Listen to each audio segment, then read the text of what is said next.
Emmanuel Macron en tournée dans le Golfe entre diplomatie et contrat, c'est le grand angle de ce samedi 4 décembre.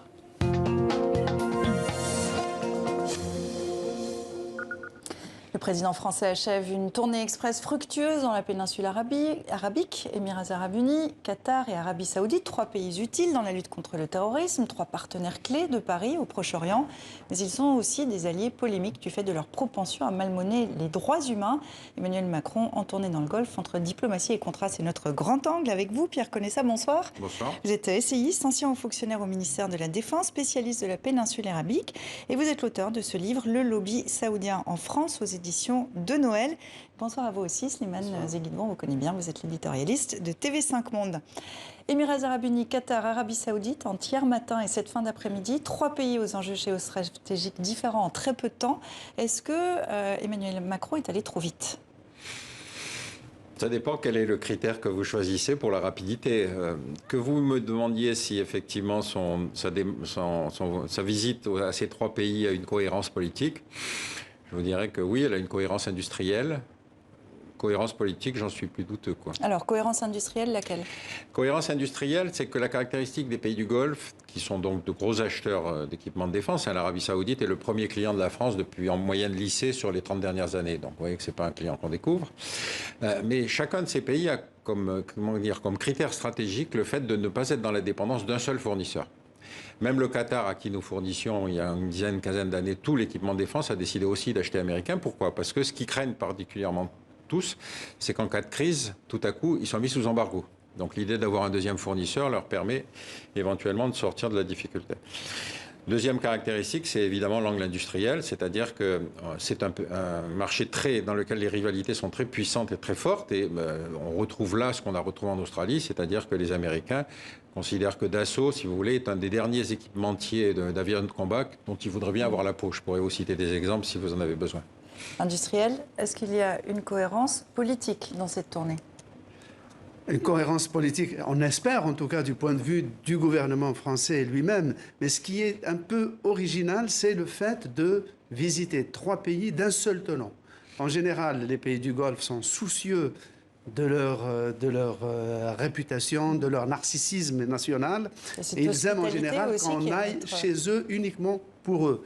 Là, il fait 3 pays en même temps. Donc, ce qui veut dire que s'il s'est risqué à les froisser d'une certaine manière, à froisser leur susceptibilité, c'est qu'eux aussi en avaient besoin. Donc là, on a un échange de services mutuels. Aussi bien la France, peut-être pour des raisons financières, industrielles, on avait besoin, et eux aussi, politiquement, on avait besoin. Je dis politiquement... C'est la réelle politique que vous nous dites. Tout le monde a besoin. C'est l'interdépendance, tout le monde a besoin de tout le monde. Complètement. Je dis politique parce que les achats d'armes, et Pierre Conessa peut le développer mieux que moi, les achats d'armes dans ces pays-là ne servent pas à les défendre militairement. C'est un achat de soutien politique, car ce sont des matériaux surdimensionnés pour eux, dont ils n'auront jamais le personnel nécessaire pour le faire fonctionner. Pensez que pour gérer un chasseur-bombardier comme le Rafale, il faut au moins 50 techniciens très bien formés au sol. C'est un succès économique pour la France parce que quand même la France a vendu 80 avions de combat Rafale aux Émirats arabes unis. C'est un succès économique, c'est aussi un succès géopolitique ? Je crois que Slimane a raison d'insister sur le nouveau paysage géopolitique. Le fait de faire 3 pays montre aussi que ces 3 pays ne sont plus aussi harmonieux, si vous voulez, qu'ils l'étaient en d'autres temps. Bon, vous savez que le Qatar et l'Arabie saoudite ne sont pas vraiment dans d'excellentes relations, que le Qatar, évidemment, essaye de jouer une médiation avec l'Iran. Bon, l'Arabie saoudite elle-même a eu l'affaire Khashoggi sur le dos. Si vous... Donc on est face à des pays qui sont beaucoup moins orgueilleux, si vous voulez, qu'ils n'auraient été il y a quelques années. Deuxième caractéristique sur laquelle, effectivement, Slimane a raison d'insister, c'est qu'ils n'achètent pas des armes pour s'en servir. Jusqu'au Yémen, ils achetaient des garanties de sécurité. C'est-à-dire le fait que le jour où ils en auraient besoin, le pays fournisseur viendrait les aider. On a d'ailleurs une base à Abu Dhabi, ce qui fait que nous met nous-mêmes dans cette situation, si vous voulez, de fournisseurs dépendants aussi. Bon. Et donc on est dans une situation qui est géopolitiquement assez différente. C'est pour ça que le président a pu, à mon avis, voir 3 pays qui étaient un peu en divergence les uns les autres. Il y a une nouvelle donne peut-être aussi, c'est le désengagement de plus en plus prononcé des États-Unis. Est-ce que du coup ça veut dire qu'il y a une place pour la France dans cette région-là, une place plus grande ? Un désengagement des États-Unis, ça dépend comment. Il y a quand même la 6e flotte américaine qui est basée en permanence à Bahreïn. Il y a la deuxième plus grande base militaire américaine, état-major, centre de commandement en dehors des États-Unis, qui est au Qatar. Donc on ne peut pas dire qu'il y a un véritable désengagement américain de la région. Il n'y a pas un appel d'air? Peut-être il y a une prise de distance, surtout depuis l'affaire Khashoggi. Il y a une forme de réserve de la part des Américains. C'est pour ça que, par exemple, Joe Biden, jusqu'ici, a évité de s'adresser directement au prince héritier saoudien, préférant parler au père, au roi, mais de retrait vraiment géopolitique et militaire, on y est loin.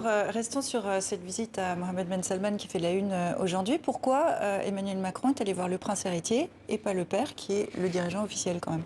Je ne sais pas. Il faudrait connaître les conditions que les Saoudiens eux-mêmes ont posées à cette visite. C'est possible qu'effectivement, ils aient dit Biden, ça peut encore passer, mais pour Macron, c'est peut-être pas. Non, le roi, c'est peut-être pas. Il est vieux aussi, le roi, il faut bien reconnaître. Hein, il a laissé depuis longtemps les commandes à son fils. Ce fils qui a d'ailleurs écarté le successeur normalement désigné. Donc on est dans une espèce de cour florentine, si vous voulez, où effectivement ils sont capables de négocier avec l'étranger en disant non, ce sera avec un tel que ce sera un tel que vous verrez. Moi, je voudrais juste rajouter un mot sur ce que vient de dire Slimane. Ce qu'on appelle le retrait américain, moi, ça fait 30 ans que j'en entends parler, je n'en constate pas beaucoup les effets, si vous voulez. J'ai dit désengagement, pas retrait. Non, mais c'est bien que c'est pas un retrait. Je veux dire, ce qui est intéressant, c'est qu'après la guerre du Golfe, vous aviez plus de 100 000 soldats américains en Arabie Saoudite, ce qui évidemment a posé quelques problèmes avec Ben Laden et autres. Mais surtout, c'est quand il y a eu les attentats sur les compounds américains en Arabie Saoudite qu'ils ont déménagé au Qatar. Donc là, on est dans quelque chose, si vous voulez, qui est effectivement une prise de distance vis-à-vis de ce royaume d'Arabie Saoudite qui n'est même pas capable de contrôler ses propres terroristes. Donc on a bien quelque chose où il faut jouer, si vous voulez, de ces différences d'approche, si vous voulez, de ces trois pays. Et puis la dernière chose, évidemment, dont il faudra parler, c'est tout à coup cette espèce d'appétence de ces pays du Golfe pour Israël. Là, il faut reconnaître que la situation géopolitique est en train de changer. Et on voit bien quand même depuis quelques années, depuis 2-3 ans même, que tout ça est assez mouvant.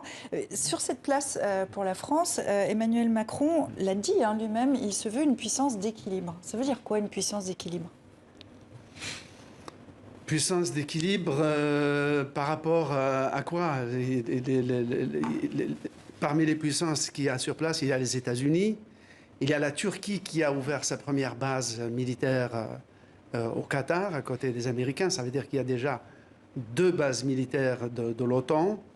Et il y a la France qui a une base militaire aux Émirats, mais c'est la première que la France a ouverte depuis 50 ans. Puissance d'équilibre, est-ce que ça ne s'entend pas aussi d'un point de vue diplomatique ? On voit l'intervention d'Emmanuel Macron entre l'Arabie Saoudite et le Liban qui sont en froid depuis quelque temps. C'est ça une puissance d'équilibre dans une région ? C'est comme ça que vous l'interprétez ?